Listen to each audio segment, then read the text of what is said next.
Sesungguhnya bajet 2013 ini sebagai penerus tradisi terbaik Kerajaan Barisan Nasional memakmurkan negara dan membawa kesejahteraan kepada semua rakyat.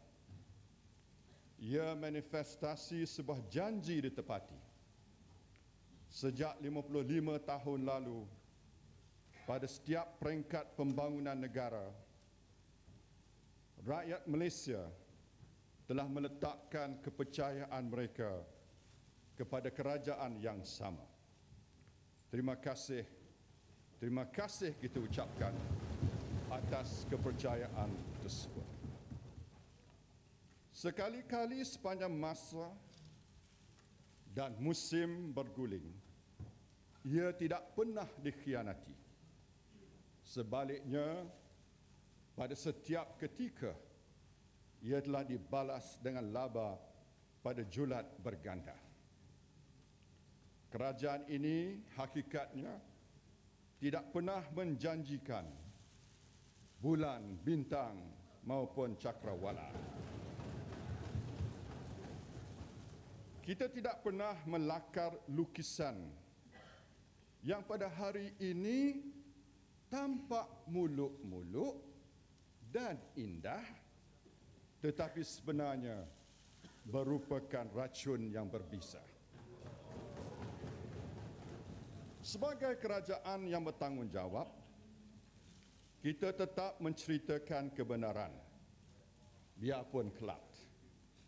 Kita tidak pernah mendodoi rakyat dengan dongengan lipu lara. Sebaliknya sentiasa menawarkan penyelesaian serta kepimpinan bitara terhadap segala permasalahan rakyat. Telah terbukti tanpa tersanggah lagi bahawa ekonomi Malaysia merupakan ekonomi berteraskan rakyat. Ia hasil wawasan dan aspirasi rakyat. Ia merupakan manifestasi kerja keras dan jerih payah rakyat. Ia sumbangan masyarakat desa dan bandar, gulungan profesional serta pekerja kola biru, petani, buruh, padang, kebun kecil, nelayan, guru, pensyarah dan karyawan. Didukung pula oleh para penjawat awam dan usahawan. Di atas segalanya, ia diuruskan dengan teliti dan berhemah oleh kerajaan yang meletakkan kebajikan rakyat di atas jemalanya. Inilah formula kejayaan Malaysia. Saya juga mengurus sebuah negara majmuk yang kompleks seperti Malaysia. Menunjukkan keikhlasan dan kebijaksanaan kerana rakyat Malaysia amat cerdik menilai yang mana intan dan yang mana kaca. Hakikatnya rakyat telah memberi mandat kepada kerajaan ini sebanyak 12 kali tanpa putus semenjak tahun 1959.